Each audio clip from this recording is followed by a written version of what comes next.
Who would be a Wolves fan, eh? On goes Bull. People might yet win it here for Wolves. Flash in the shot. What a goal! Following you in all its magnificence.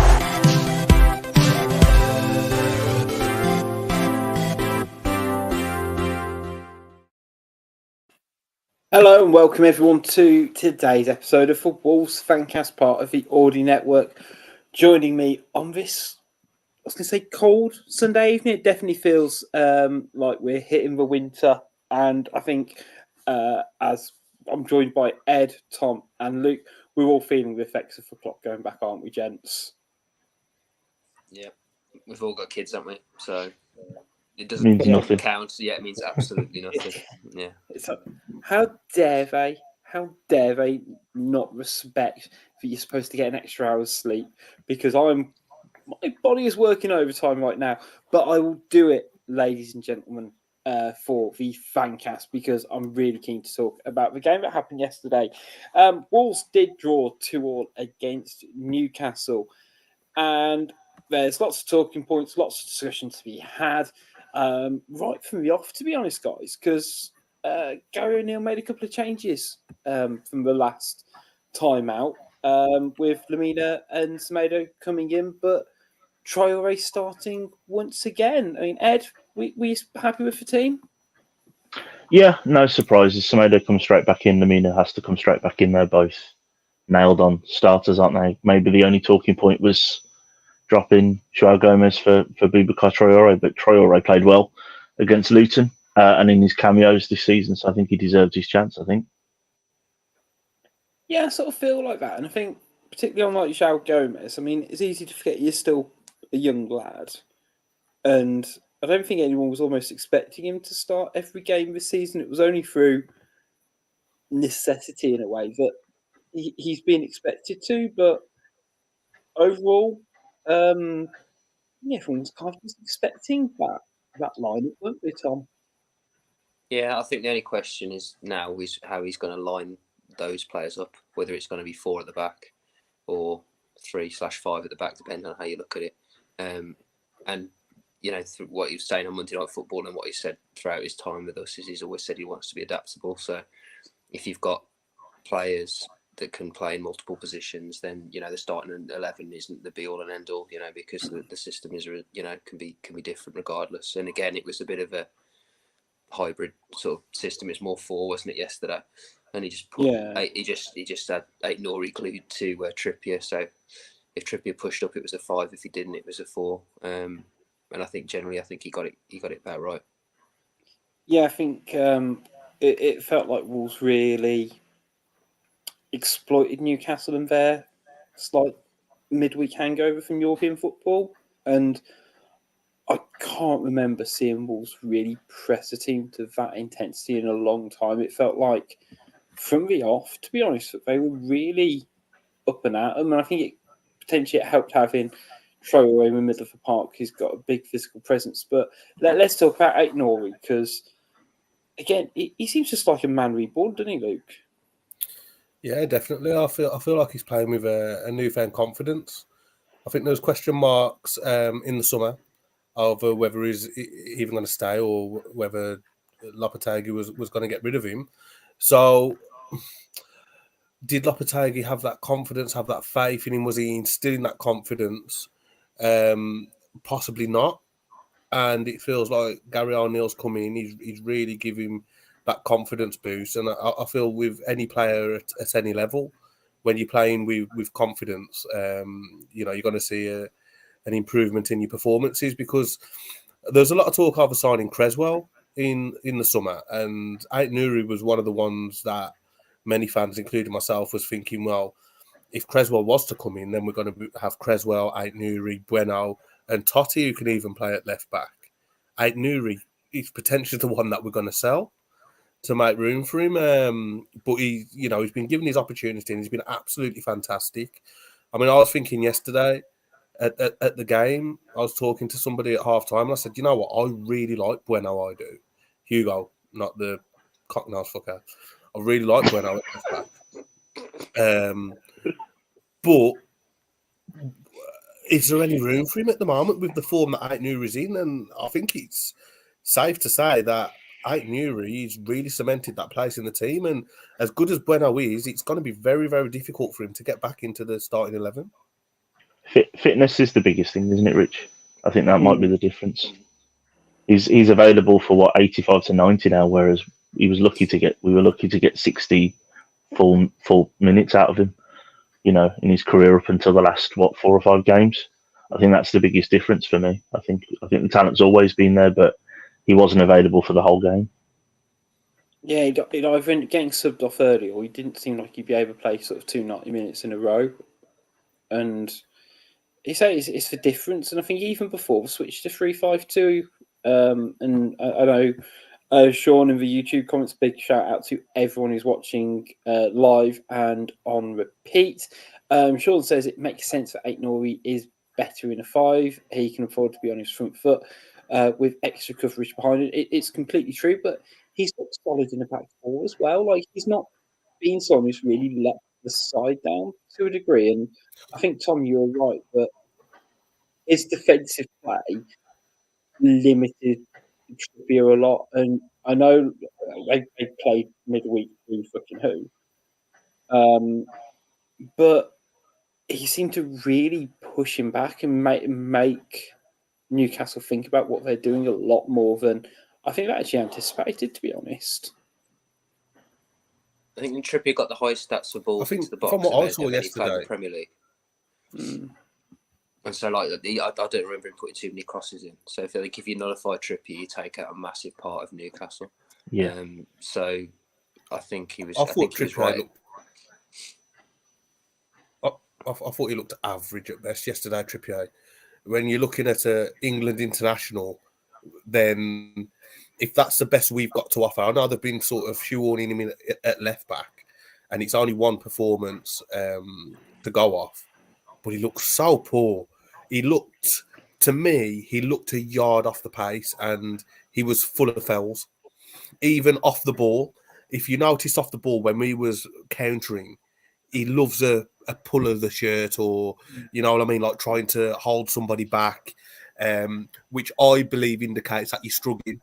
I've always said that, whether you played on a Sunday morning or in the Premier League, if you've got to put your hands on somebody, pull a shirt, hold them back, it's because you're struggling against them.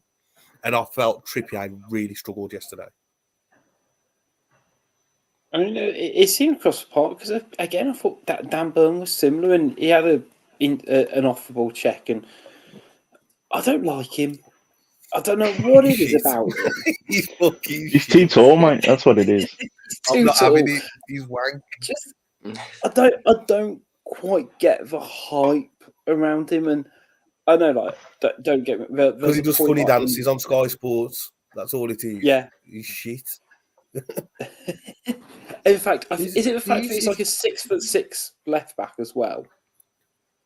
Yeah, because he's a bit of a novelty. He's a bit of a novelty, but as soon as I saw Neto up against Dan Burn yesterday, I thought, fucking get in. Anytime booking Dan Burn on the request to bet, banker, because he cannot handle pace.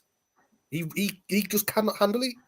It's just a fact. And Newcastle fans or whoever can say he's had a fantastic 12 months or whatever, but Dan Burn is somebody who you need to identify as a target to get at, because you will get at Dan Burn. You'll get in behind him. You'll get fells out of him. I love it when we play against Dan Burn. Like when we had Traore up against Dan Burn, fantastic. Neto up against Dan Burn, fantastic. I just don't get the hype. I really don't get the hype. He did very well yesterday to not get a booking earlier. There was 6 fouls that he did before he finally got a booking, and the one he got a booking for was probably the least of all of them. I think he was I think Luke's spot on. He was being run ragged yesterday by Neto or Hwang when they switched, and Cunha, and he got very lucky in the first half, if I remember, that he kind of plucked a ball out of the air that he looked surprised that he managed to do it. And if he hadn't have done that over his shoulder with his right foot, which he wasn't expecting, then we were in. 2-on-1 on our right. So yeah, he's a novelty, isn't he? And he's a local lad with his local team, and he's made the Jamie Vardy route, hasn't he, up through the leagues? And I think we're all pretending that he's better than he is, and I think Newcastle fans probably know that for them to really move on, he's one of the weaklings that's got to go. The only reason that he starts is because his backup is Matt Target, who's even worse. I was going to say that must be like a trip down PTSD lane for those two fullbacks at Molineux. Like, just as finally as we get rid of Adama Traore, they have to like deal with prime inform Pedro Neto. Just but it was the intensity across the forward players. It did feel like they were just targeting them, and I know like Gary O'Neill's come out and sort of said that he wants our wingers to attack, he wants them to dribble, and it just seemed like we kept asking those questions. And I don't know, I watched a couple of Newcastle games for the last week or two, and Eddie Howe's always quite good at setting up his teams, and especially like getting them on the counter attack and things like that. And there was one point, it must have been in the first half, just before the goal. But it was a way the back three worked, and they were trying to exploit the space almost, that bit between your centre half and the left back. And Wolves it just seemed like they knew what Newcastle were going to do time and again. And that, I guess, comes from good coaching and good prep work, and not doing the silly little mistakes. To be fair, having a third centre half definitely helps with that as well, I think. But I know it just felt like Wolves had their number to a degree for me. I didn't see. I appreciate we scored 2 goals, and we're going to talk about the first one in a second. There wasn't anything about Newcastle where I thought, this is a Champions League level side. I'm not being arrogant, am I?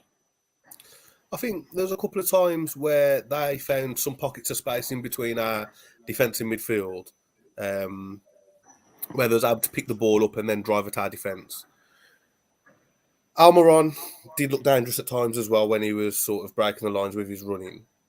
But like you said, Rich, I think if you're looking at Newcastle as a Champions League team, you know, I don't think they had us on the back foot for prolonged periods of time.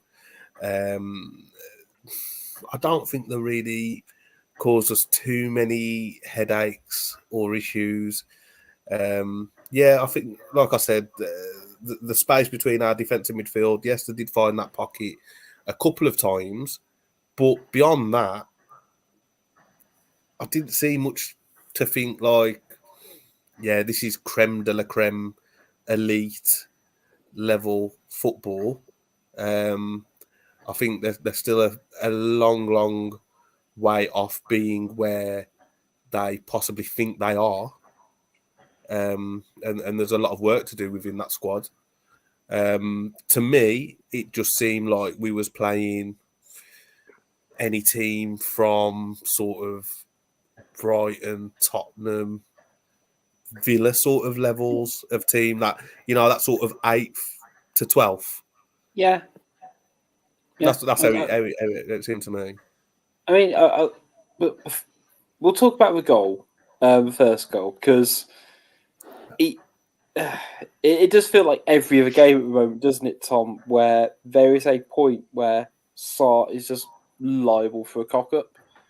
And even before the goal, I remember seeing him spray one absolutely out of play and thinking, like, he seems to be someone where if he doesn't do something quite right, like, you know, an unforced kick that goes out of play, it just seems to get in his head a little bit. And the absolute basics of coming for that ball and not getting it, because clearly he'd have had a shout, but he gave a shout to come get for it. And if you're coming back for that, you've got to win it, haven't you? Yeah, he had one of his games, unfortunately. Jose Sarr's a very, very good goalkeeper. The reason probably he's playing for us and not as someone perceivably better than us is because of these errors that he has. I think you say that with a lot of the players that we tend to pick up. If they're probably flawed in some way, otherwise they'd be playing for one of the real big boys. You're gonna get 2 or 3 of these a season, unfortunately. Although I will say, usually his handling is usually impeccable. I would say. I think usually he's coming for crosses, and his handling from crosses is usually really, really good. It's a few of the things that let him down, like with his feet or making rash decisions and coming out for stuff. So this is probably the first time we've seen a significant error with his handling. It seemed like his hands were even closed before the ball got to him, and he just sort of mistimed the catch or something. I don't know. It was just a bit strange, and it didn't look like a foul. And I knew it wasn't going to be given as a foul. And he tried his best to bluff it and put the ball where he thought the free kick should have been. But it was never going to be disallowed.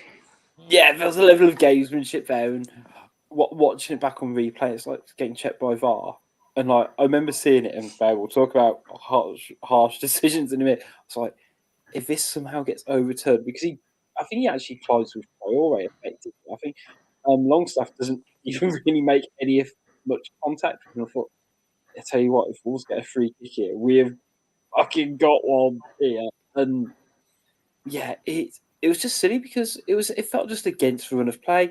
It was a nothing ball into the box by them. Especially when you consider where that ball came into the box and stuff like that. It just felt such a needless one to concede, considering how solid we've been at the back until that point. Yeah, and Totti did his best as well, didn't he? I mean, it's a great finish in the end. Yeah, as well, because the first shot should go in. Totti's managed to somehow get something in front of it, and then it's a hook over your shoulder.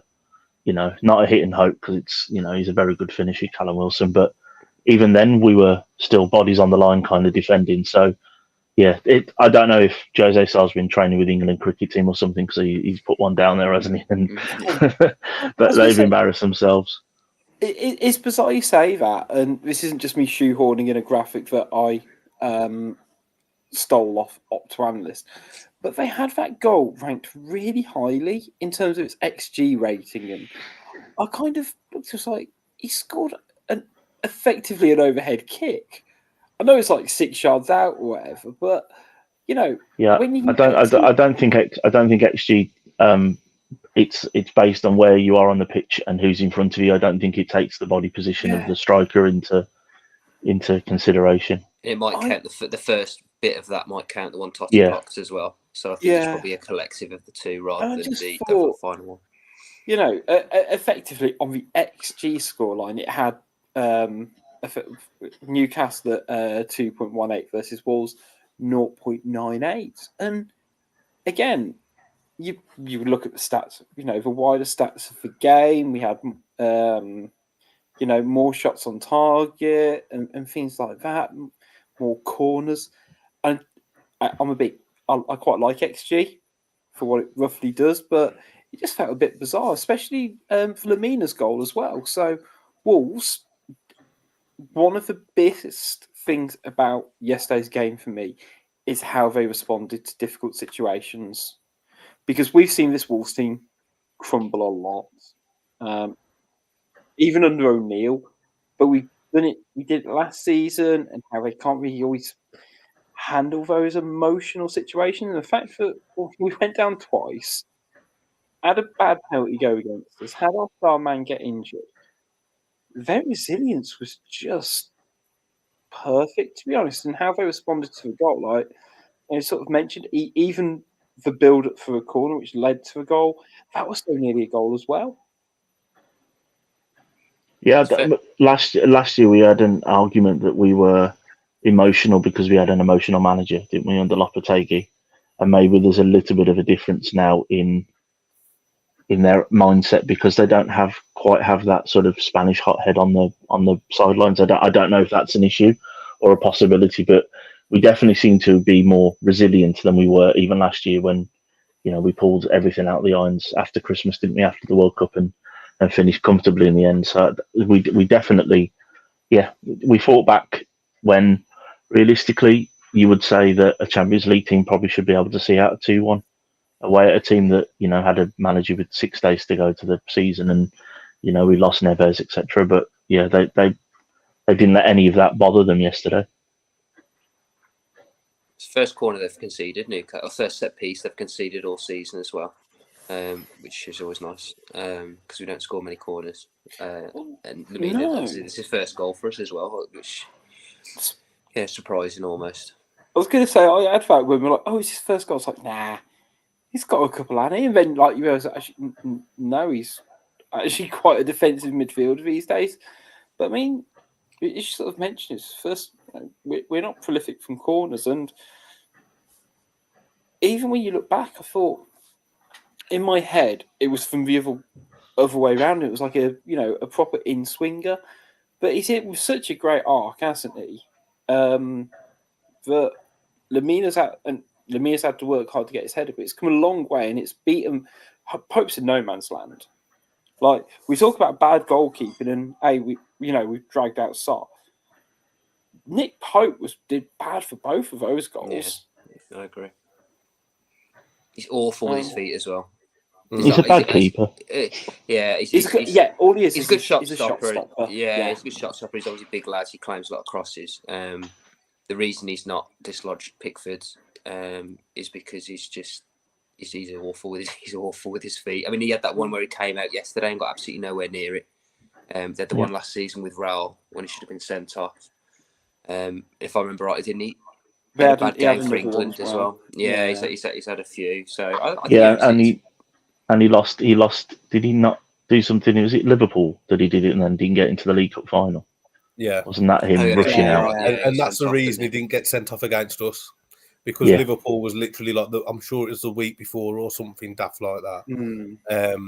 And I'm adamant that he didn't get sent off against us because I'm sure it was his first game back from that suspension. Or one's against Liverpool and one's against Wolves. That's the other explanation for it. Yeah. But yeah, I mean, I know Liverpool, Newcastle have got these grand aspirations of where they want to be with their oil money, and part of it might be bringing in a certain Mr. Neves in. But I know, like, that feels like now they've got that next foundation up, but they're going to need to improve that goalkeeping situation. And you can see why he did well at Burnley, where all he has to do is just save shots for 90 minutes. But yeah, his positioning for the first goal was poor. You know, it wasn't the deciding factor in the goal against Wolves, because there's a lot of other stuff between, him not catching a ball and punching it and going in the back of the net. But yeah, just again surprising it. And no flag either. Nothing in the media, because why would there need to be? Should we talk about the penalty? How long you got? Well, we're 24 minutes into the recording, so probably an hour if we need to. But we've got that extra hour we saved, right? So exactly, we've got time on our hands. We haven't got anything better to do on a Sunday evening, and I've got a feeling, Luke, you've got a rant lined up for this, haven't you? Do you know what? As much as I'd love to have a rant, I just think, what's the fucking point? What is the point? Nothing's going to change. Yeah. I've put my opinions on Twitter. In my opinion, the laws of the game need a review sooner rather than later. I've had people arguing with me that it's nothing to do with the laws, but the laws state that contact can result to a foul, and that is the issue. Too many refs, VAR, on-field officials, whatever, giving penalties because of any contact. Now, in my opinion, contact doesn't automatically equal a foul. Yesterday's incident wasn't a foul. In what planet has Hwang deliberately gone to foul Fabian Schär? None. Has he initiated the contact even? I think that's even debatable, if he's even initiated the contact. It's a piss poor decision. And when the VAR takes 3 minutes to look at a decision to determine whether it's a penalty or not, chances are it's not a fucking penalty. If it's taken you 3 minutes to see if it's a penalty, best guess is it's not a penalty. So then we're looking down the lines of, is it corruption or is it incompetence? Or is it a mixture of both? Who knows? But it's one of the two. It's as simple as that now. It's either corruption and money from somewhere, be it Saudi Arabia or whatever, is making decisions within the English Premier League, or the match officials are completely incompetent. They're earning 6 figures a year plus expenses to make poor decisions like that. Now, I understand they're humans and humans make errors. A defender will make an error. Jose Sarr made an error yesterday. Matthias Cunha made an error with some of his finishing yesterday. Players, footballers do make mistakes. But when these referees are on 6 figures a year plus expenses, they've got the assistance of multiple replays from multiple angles. There's no time restriction on when they need to come to the conclusion of the decision, yet they're still making these piss poor decisions. It's not acceptable for a multi-million-pound industry product, whatever you want to call it, to be every week. The conversation is dominated around VAR every single week without fail now, which shows that it's not working, and something needs to be done to make sure that results and outcomes are not dominated by VAR every single week. If there's more than 3 Premier League matches in, say, on a Saturday afternoon or a Sunday, guarantee there's going to be at least one contentious decision that's going to invoke heavy debate. Now, the only thing left to decide is it corruption, where it's just blatant cheating, and somebody somewhere is paying money to determine the results of the Premier League matches and the final league table, or is it incompetence? And it can only be one of the two. And now somebody needs to make that review and make that decision of what it is and get to the bottom of it. So are we dealing with corruption or are we dealing with incompetence? So we need to find out which one of the two it is. Hopefully it's not both. Which one of the two it is, and then we need to get to the root of that problem. Because me personally, if I'm the CEO or whatever of a multi-million-pound product, why am I going to pay people 6 figures a year plus expenses to be so incompetent? It makes no sense. And that's all I've got to say, to be fair. It's bullshit. Yeah. I mean, I was going to say, when you got Alan Shearer even said, yeah, it ain't a penalty. I mean, I think Gary O'Neill kind of summed it up really well because, you know, honestly, listeners, I don't actually like talking about refereeing decisions. I don't like Boring, talking innit? about it. It is boring. Every it's week. repetitive. We don't get anywhere because Gary O'Neill sort of sums it up. Second goal's never ever a penalty ever. Terrible decision on field and from VAR. And it's like to give the penalty in the first place, he doesn't need to do it. I think that's the bit which I find so frustrating about VAR. And you know, Stu will tell me it's an IFAB directive and it's about clear and obvious errors. But that penalty, like in real time, you go, okay, well maybe it's something, but maybe it isn't. And he's given it, and all right, cast it aside. I'm not quite sure what Hwang's doing in that position. Like, it's a bit old Hwang, isn't it, Tom? Yeah. We've brushed over that. It was pretty awful, wasn't it? That was, unfortunately. He takes a touch, which isn't great, and then he spends about, well, it seemed like 5 seconds. Obviously, it wasn't that long, but it felt like that long, just to try and think where he's going to pass it. And he swings a boot, stops. So that's bad.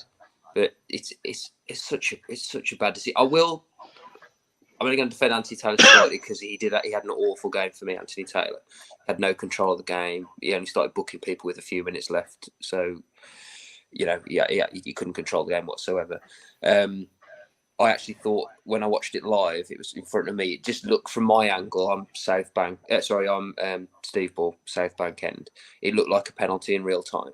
But then when you look at the replay, and you only have to look at it maybe once or twice from maybe one or two angles, it's not a penalty, is it? His standing foot, actually, if you're going on like he gets the ball first, his standing foot actually hits the ball before there's any contact whatsoever. So for me, that's already a reason not to give it. Shah's literally dived into his leg to try and initiate a contact, and his leg isn't moving forward at that point anyway. Yeah. So it ticks so None many of the boxes. It's unbelievable, but it's Gillett, isn't it? Again, Yeah. unbelievable. I think he had to catch a quick flight to bloody Saudi to get Fury winning on points on the fight last night. It's just he's clueless. That guy. I've not seen. They drafted him in for Australia because he was highly rated or something. He's the one that Stu was going on about. Absolute joke. He's the one for Firmino, wasn't it, as well? Yeah. For me, it was a textbook example. That was a textbook example of, I think you need to look at that again. Because I think I'm not 100%, you know, I'm looking at it after 3 minutes and I'm pretty much on the fence. You need to look at that again and see. And I guarantee if Taylor had seen that again, there's no way he'd have given that penalty. 100%. See, I still think he would have given it, you know. Yeah, do you think? Yeah. I think the original decision is an ego thing, isn't it? Yeah. It's I'm the man. I'm going to make that decision. I'm going to say that's a penalty. And for me, the way the refs are using it, I think it is mostly corruption. They're using VAR as a way to bail them out if they do it, make a cock up when it should be the other way around. I'm not sure, lads. Have a look at it. That's all you need to do. That's what any other sport that uses a VAR equivalent, that is what it's there for. It's there to do the check when a referee just presses his ear and says, "Lads, I'm not sure. You know, guys, I'm not sure. Tell me. We can take 3 minutes out to have a look at it. While it's going on, you do that in the background, and we'll let the game go on." But he's made that call, and then the reason that it never gets overturned when they go to the monitor, or when they're not sent to the monitor, is the ego thing, isn't it? Is you've made that decision, you're the man, you've made that decision, you're the man in black in the middle. It's not a pen. I think there's an angle this morning on that I watch when I watch Match of the Day. Hwang kicks the floor, not the player. So there's another reason to not give it. It shouldn't take 3 minutes either. Luke was spot on with his first point. If it's taking 3 minutes, there's enough doubt. Stupid. But I mean, even if you want to argue, yeah, but there was contact, and if there's contact, it's a penalty, and you want to be that sort of fucking dickhead. No. As a sport, as a spectacle, whether you're playing or viewing, regardless of whether it's for your team or against your team, you don't want to see those sort of penalties given, do you? Or even free kicks, regardless of whether it's a penalty or not, or even free kicks. You don't want to see those sort of calls made. It's poor, really, really poor. Yeah, I just think I find it so frustrating, and we've had some really great comments on YouTube about it. Around they hide behind the term clear and obvious error because it's clear so and obvious. Why does it take so long to come to a decision? Yeah. That's such an ambiguous term as well, isn't it? Clear and obvious. It's so undefined, isn't it? Because it's like, well, who's it? What is clear and obvious? And I'll tell you what's clear and obvious: that the game is corrupt. That's clear and obvious. Yeah, and I find it infuriating. And we had a comment from Steve Kelsall. Rugby shows how effective tech can be. They have clear communication. The ref isn't ego-driven, and you hear when they talk about it. And I've got no issue if the ref. Right, I don't think it was a penalty. Nor does 95% of people. But if he wasn't given a penalty, but it turned out that on a replay that Hwang had, swung and kicked him instead of kicking the ball away, and the ref goes, something happened, but I'm not quite sure what it was. Fill me in, and then I'll review it. But I just don't understand. You say the ego, the lack of humility, just to go, actually, instead of me giving the decision, because once I've given it, it's actually really hard to go back. But it seems it should, in theory, it should be easier to not make the decision and then get the help, because you at least let the game flow and it can be checked. And I know it's not going to change anytime soon. We keep having this, big circle, and it just impacts the game. And actually, I think I differ actually in terms of VAR. I actually think it's quite good for the game, personally. If used But it's correctly. The when yeah, key word from Stu's comment there, communication. Listen to the communication of a rugby referee, and they say, "Oh, well, rugby players are more respectful." Do you know why they're more respectful? Because when the referee's made a decision, he communicates it clearly to the player. This is why I've given this because of X, Y, and Z. Now, as a footballer, if a ref is to say, "I've given the foul because you clipped his heel and you caught it, you made him lose his balance and then lose possession of the ball," okay. But the communication from football referees at every level throughout the pyramid, fucking terrible, absolutely terrible. And if refs can learn to communicate better and manage that environment better, there'll be less issues. And to me, the key thing, like Stu said, the communication, the difference in communication between rugby union and football, and that is why rugby is officiated in such a better manner than football is. It's absolutely sucking the fun out of it as well, Luke. I know you coach, boys and girls teams. We aren't going to have a game anytime soon if it carries on like this because it's not fun anymore. No. It is not fun. It is boring. You go to a game and someone scores a goal and you go, hang on, let's not jump about just yet. Let's wait 20 minutes.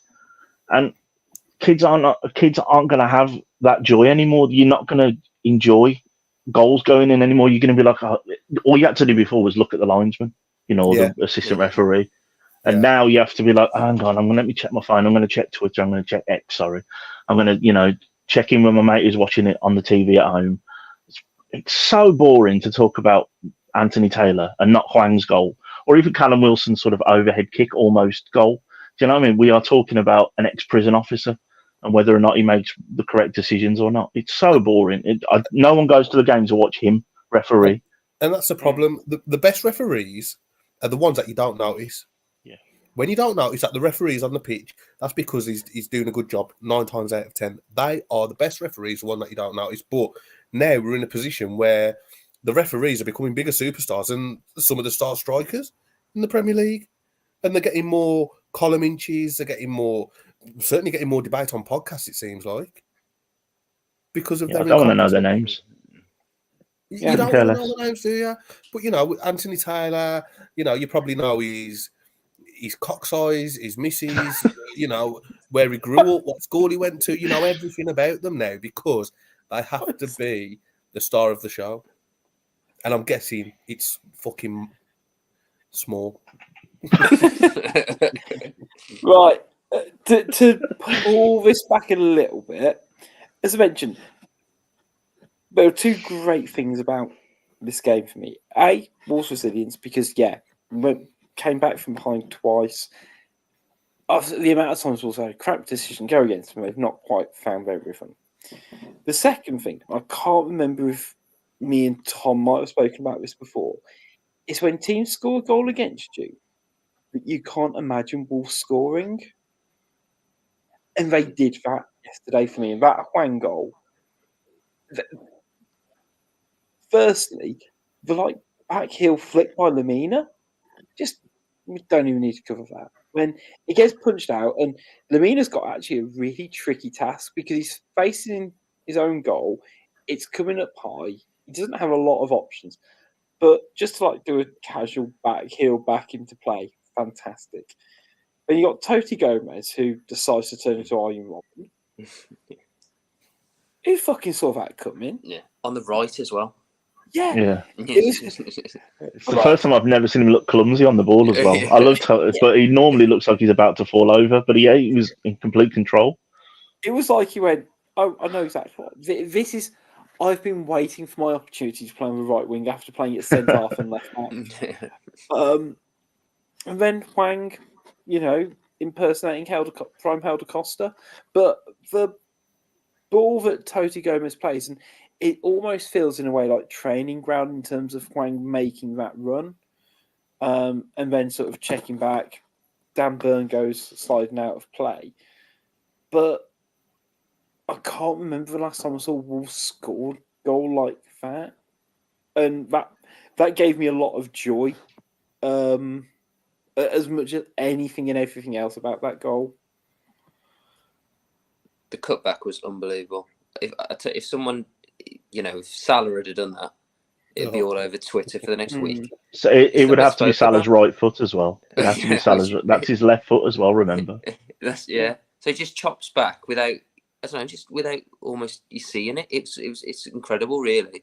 And he was having a stinker before that. I turned to my old man not long before that, and I was like, we're gonna have to take him off because there's a few times we just ran into like people, or there was like a simple pass on and he smashed it, or he miscontrolled it at the penalty, but then just pulls that out of the bag. So yeah, fair play to him. It was great as well to see all the team really go up for the goal as well, and they all went at the corner, didn't they? Slide, and I think there seems to be a real togetherness. And when Neto went down injured, they were all around him and everything. I think that there does seem to be a real connection now between management, players, and fans. So yeah, it seems to be going in the right direction. Is he our best finisher we've had since Ebanks Blake? Natural finisher, because he really is a natural finisher. The only thing he could do before this season was put the ball in the back of the net, and that turn is. Tom's right. I think if Salah does it, it'd have to be with his right foot, cutting in with his wrong foot and slotting it in the corner. It's such a good finish. It's such a good finish, and I don't think enough's being made of it. It's ridiculous. Isn't his conversion rate something like mid-40s or something bizarre? Like, I can't remember him shooting other than that goal yesterday. His conversion rate's like unbelievably high. Like, he's outperforming his XG by like an insane amount as well, I think.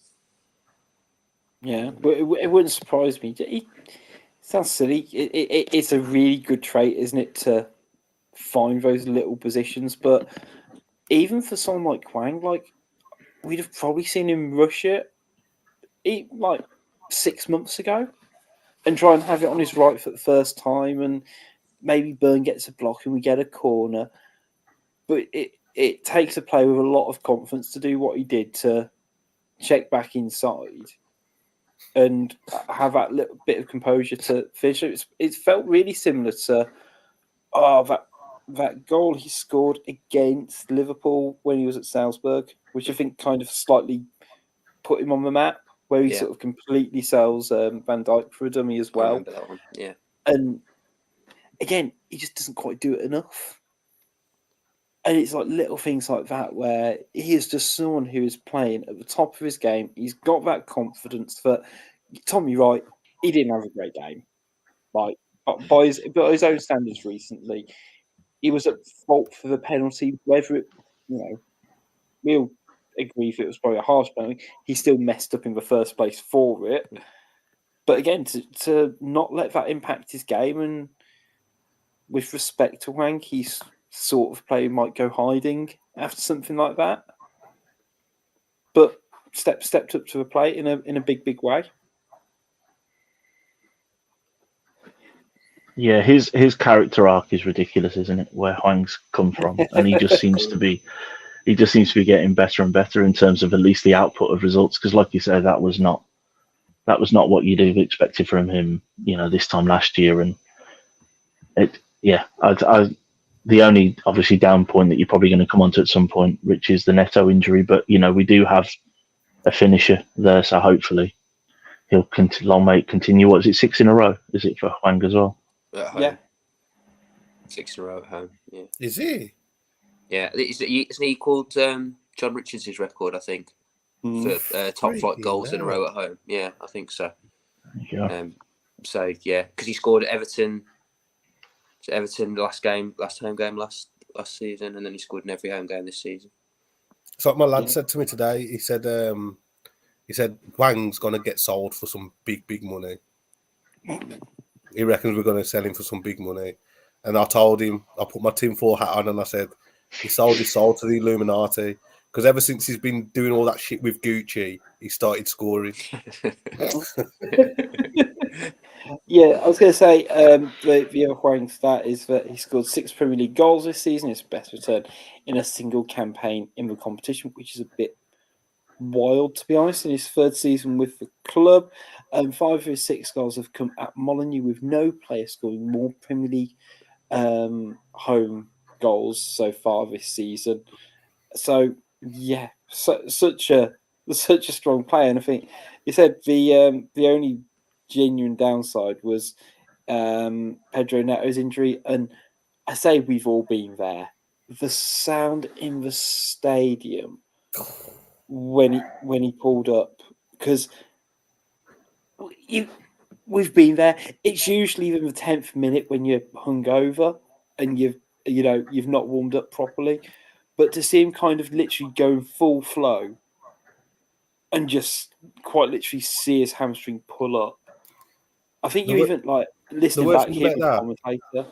I felt like we was going to score off that attack. You know, Yeah, me too. I really felt like we were going to score off that attack. Oh my god, broke my heart. We were 4-on-3, I think. I think 4-on-3 and Dan Burn was backpedaling. Yeah. We'll be doing that. I was sitting in the North Bank now, so Neto picked the ball up on the right, and he was about 25 yards out. He started cutting inside. Probably to get the pistol out of me now, but I stood up out my seat because we sit there in the North Bank, we've civilised. So I stood up out my seat. I even put my arms in the air because I'm thinking something's got to happen here, and then you just see him grab the back of his leg and heartbreaking. Like I don't think I looked at the pitch for a good couple of minutes. But did Newcastle even kick the ball out, or did they carry on playing? No, we carried on playing. No, we carried on. Yeah. It was us. Part of me does have a lot of respect because I think hearing the noise of the commentators and in the stadium where it was like, because it was clear what had happened, and there's like no doubt that like he isn't faking it, and you do, I guess, always when like when there's a 50-50 or whatever, and you see the player go down, you're like, oh, he's trying to win, wasn't it? It was so clear that he was injured, what injury he'd done, the prevalence of it. But Wolves but we're also attacking, and want to see this through, to be honest. And like part of me did admire it, but also it's like Pedro Neto is sort of a player we quite like on the pitch scoring. Just part of me loves it. Because we just got to try and take the positives out of it. Gary O'Neill said that he was walking around the changing rooms, which is a massive positive. We've got an international break coming up, which is going to give us an extra week or so, and obviously take away a game week where we can recover. So, on the positive side, he could be back in 4 or 5 games. I think it's going to be less than that. Pedro Neto has tweeted or X'd, however you like to describe it, saying, apart from all the noise, I am here to say that I will be out for a couple of weeks, but very soon I will be out there stronger than before, already focused on my recovery. See you soon. So I think it is very much a pulled hamstring, so he's going to probably be out for 2 to 3 weeks. I think Martin W is making some good comments in the comment section. He said we would have won if Neto stayed on, and I believe we would have. Interesting. I really believe we would have. I felt we had the momentum was in our favour, and he's also said, which I think you can't argue against, not being negative now, but he's prone to injury now. And as soon as because I'm a sad bastard, as soon as he got that injury, in my mind, I just imagine the Football Manager scout report, where it says maybe prone to injuries, and I thought Neto is 100% having that trait on the next update. Maybe Maybe susceptible to injuries or something. Yeah. He'll have the medical cross in the circle and stuff. Yeah. I mean, because Lamina pulled up with cramp at one point, like after Neto's injury as well, and I appreciate that they ran a hard game, and like I have no idea on the stats. I'll be honest, everyone, but they look like they put max effort in, and I know it's about Kilman's knee. See the strapping on that? Yeah. Like had a knee brace on. So that's not too bad. Shows what O'Neill thinks of Santi at the moment. Yeah.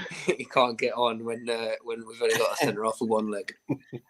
I would say the contrasting styles for Sasha Kalajdzic coming on for Pedro Neto, I did enjoy because they are such different players. But did Wolves have a good shot for a penalty towards the end on Sasha Kalajdzic? Unlikely. Personally, I don't think Personally, not. so. I feel like if you give that, he will win you about 3 penalties a game just on his height alone. But I think with the Pedro Neto one, all right, we've got 6 days until our next game. What's everyone thinking in terms of Mr. O'Neill's tactics? In terms of replacing him, do we think that maybe Get Bellegarde you Just know, get Bellegarde in on the right. I think that's the only change you can make, can't he? He ain't going to play Sarabia. Oh God! The only other one is you put Cunha out wide, but then especially after watching Monday Night Football, it's more about what Cunha does off the ball by the looks of it. And there's no way Sasha's doing that job. Not even when he's not. Imagine putting Sasha on the right wing. Cutting out a double pivot. Get your head down, son. Yeah. I like Sasa, and I like him as a player and as a guy. He's got a job in it, ain't that? Do you know what I mean? He's get up there, big lad.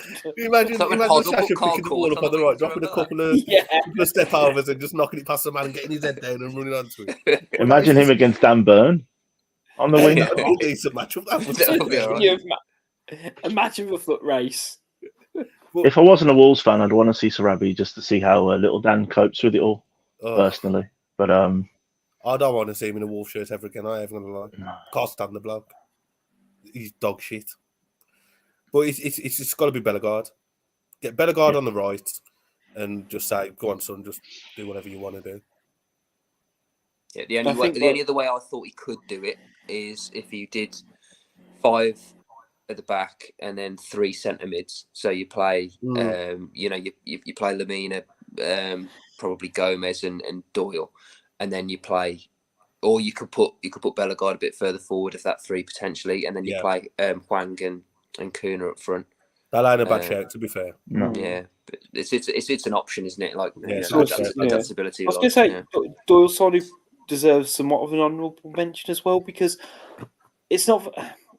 He didn't do very much, I guess, in those first couple of sub appearances, but seems to have been someone who stepped up to the plate in recent games. I think partly he did come to a club still carrying an injury, and he seems to have taken his time. But I think you mentioned earlier, Tom, in terms of O'Neill's tactics and wanting that variety, it does feel like between Doyle, Traore, Lamina, Gomez, there's a few different combinations that work in there, a couple that probably don't, but they all offer something slightly different, and I think that's going to be really big moving forwards.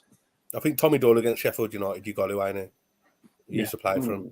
And as well, one thing that did annoy me with Neto yesterday was he was taking a couple of set pieces off Doyle, and Doyle came on, he put that one excellent ball into the box. And then Neto was taking the next ones, and you're thinking, nah, Pedro, like this boy's got a set piece on him. Like, leave him, just leave this to Doyle. But Pedro, he's in the vibe. You know what I mean? He wants to be him at the moment, and I get it. And it ain't like Neto's got a poor delivery. Neto's got a good delivery. But yeah, I think Doyle's delivery probably does just edge Neto's. And it was just a bit, it was a bit frustrating that he took a couple of set pieces off Doyle's foot yesterday. Yeah, I think. But you know what, Tom? I think that's a great shout. Maybe going 3 in the middle with the 2 up top. Yeah. I think it's an option, isn't it? Although we do with a lot of our goals have come from wide areas and cutting in, and that's the only thing I'd say about that. But I was going to say what I wouldn't be keen on, and this feels very. Nuno a year into the Premier League going with, very similar to what you said, 2 up top of Hwang and Cunha, back 5 and then a midfield 3 of, Doyle, Traore, Lamina. and it just feel very Stodgy. rigid. Yeah, stodgy, a bit rigid in that midfield to really kind of have that exploitation. I think if you go back, I think if you've got Bellegarde who can almost drift left and right, and alongside Kuna and Hwang, it feels like that's the most natural. But with that rigid progression midfield, forward, you could almost give Ait-Nouri license to play aggressively high. Well, no, Yeah. I was going to say It's that true. would be very much Yeah. the three at the back. I mean, I feel a bit sorry for Sheffield United in a way because they've got a shit ton of injuries and some of their best two players, and we've got one of their other best players from last season as well. And Can you feel sorry for him in a couple of weeks' time, rather than nah, yeah. I mean, my sorriness will kind of extend about as far as that. But to be honest with them, because that's a team who Wolves need to be putting to the sword, and really kind of stretching. To be honest, because it's going to say everyone should. There's been a long time since I don't know if it's ever happened where a team's got 1 point after 10 games. It's I not. don't The know last what team that to do Derby that team got. was Sheffield United. Yeah, I saw a tweet the other day. Was it on Match for Day that this is the worst start to a Premier League season since Sheffield United's last time in the Premier Yeah, League? it was their second season under Wilder, wasn't it? When they got Yeah. found out because their centre backs used to run a bit and stuff. That was Yeah. all the tactics. That was their groundbreaking tactics that were found out quite quickly. Yeah. I was going to say, they get cut off on my graphic because I've basically done the teams who Wolves can reach and who they reach off. Because anything under sort of 16th at the moment, we are, we're plenty ahead of at the moment. But I think at the moment, now we're 10 games in, a lot of football's been played. That middle pack is still very condensed, and Wolves are right in the thick of it. We're 12th at the moment. I sort of think we're where we should be overall. Not necessarily, with the context of what happened pre-season to a degree, but I think Wolves are very cemented in that 12th position, and I think how much we differentiate from 12th throughout the season is going to be dependent on how good a manager Gary O'Neill is. Because I think he's done really well in terms of steadying the ship. We're obviously a relatively consistent team now. The goal difference is concerning, but we've had those opportunities. But at the same time, look at Man United's goal difference.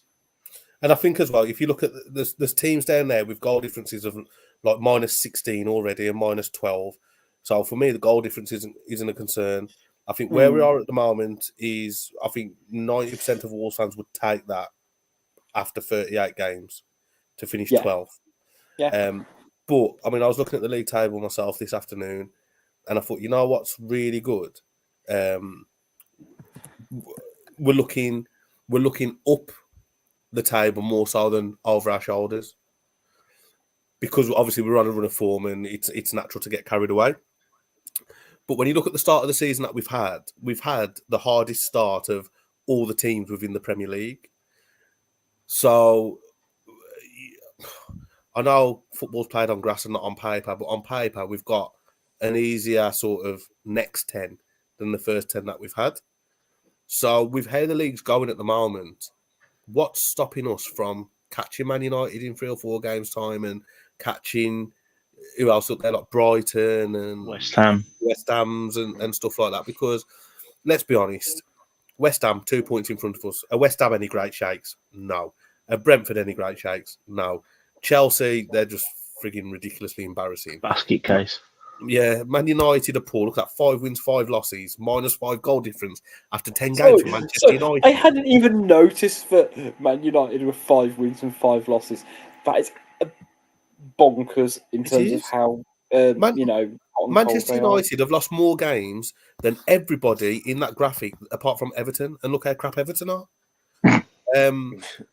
So, with a bit of luck along the way, a bit of good form from a couple of players, if Kuna can maybe start getting a couple of goals, if Hwang can carry on his little purple patch, what's to stop us sort of overtaking Man United in 4 or 5 game weeks' time? I don't think there's anything But I do understand on the flip side, you've still got to be wary that we could always go 3 or 4 without a win, and before you know it, Forest, Everton, and Fulham have caught up with you. But with the way that the club's going and with the start that we've had, the hardest start out of every team in the Premier League now we had, I think it's good to be able to look forward, and I feel like it's been quite a while since we've been able to look at the league table positively as a Wolves fan and think, where can we climb to now? Where can we progress? Because I'll probably say for the last 18 months at least, it's been more a case of who's going to catch us, more so than who can we catch. Yeah. But me personally, if that league table said 38, played 38, and we had 12th position next to us, I'd take it. Yeah. Oh, yeah. Yeah. I think, when you put it in context of the pre-season, I think you're right. And to be honest, I think the table will most likely finish similar to that. And I think the teams who are in those positions, like, us and Crystal Palace are in that mix, aren't we, where we are, a 10th to 13th teams. And that's what I sort of say. I think it's going to be dependent on how much more Gary O'Neill can eke out of this team. And I don't quite know, to be honest. And that's not a criticism of Gary O'Neill, because I think he's doing a very good job and he's doing a lot of interesting things. Yeah, but Rich, where is he on the gonometer? He's in green and yellow. He's in that lovely little bit. Just to put on the record, a gonometer doesn't necessarily mean you want him gone, because you can be at the one end or the other. It's not hard, guys. It's not hard. It was a silly joke, guys. Oh, I can't believe how much fume that actually caused, man. People losing their shit over a graphic on the internet. It's classless. It was a silly joke I thought of. No, Rich, you got to own it, mate. It's fucking brilliant. Own it. It's staying now. It's staying. It's Fuck him. I mean, if anybody don't like it, go and bollocks. You know what? It's staying. Luke, come to me when we've lost 5 on the bounce in 6 weeks' time. And he's in the red. That's all I'm saying. Yeah. That's all I'm saying. We all hate him again. No, sack the board instead. The gonometer. Now? Brilliant, man. Just because my head put Gary O'Neill gone. That is as far as the stretch was, and it did get a little bit out of control. Rich, it's at first, you thought you dropped a bollock, but it's all right for the content for the podcast, mate. Look, absolutely brilliant. Honestly, Eyeballs. Content is king. It's fine. 100%. It's fine. I'll take those bullets. Don't worry. And I've always got you, Luke, to back me up anyway. 100%, mate. Fuck 'em. We're in it together. We're in it together. It doesn't even matter what I say, gonometer is here to say. Do you know what? Even when he's gone. Well, I was going to say. Even when he's gone, keep it and just change his picture to Eric Ten Hag or whoever our next manager will be. He is gone now. But I mean, hey, look, managers never last forever. I don't care if I have to hold on to that graphic for 15 years. But no. Right, before we wrap up, I'm going to throw it back over to you, Luke, because you've got an exciting new announcement at AFC Wolves, haven't you, mate? Yeah, so in the new year, we are introducing girls-only sessions to follow on from the success of our development centre, which is every Wednesday night at Wolverhampton College, 6 till 7.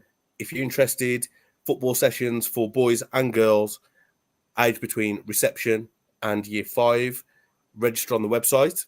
But in the new year, we're introducing girls-only sessions and we're looking to grow the girls section of the club. And it's something that we're really excited about as a club. So thank you for highlighting that for us. And if anybody's looking to get their daughter, their niece, sister, whoever, involved in football, then feel free to come down and check out our sessions in the new year. Yeah, definitely, guys. So if it applies to you, or even if it doesn't, but you might know some, definitely pass on the word. But until next time, which will be to preview the Sheffield United game, probably sort of Thursday at this point. that's it from us. So make sure you're following Wolves Fancast on our social media, and make sure you like, share, and subscribe as well, of course. Until next time, though, it's goodbye from Ed. Yeah, see you guys. It's goodbye from Tom. See you all. It's goodbye from Luke. See you later. And it's goodbye from me. We'll see you next time, guys.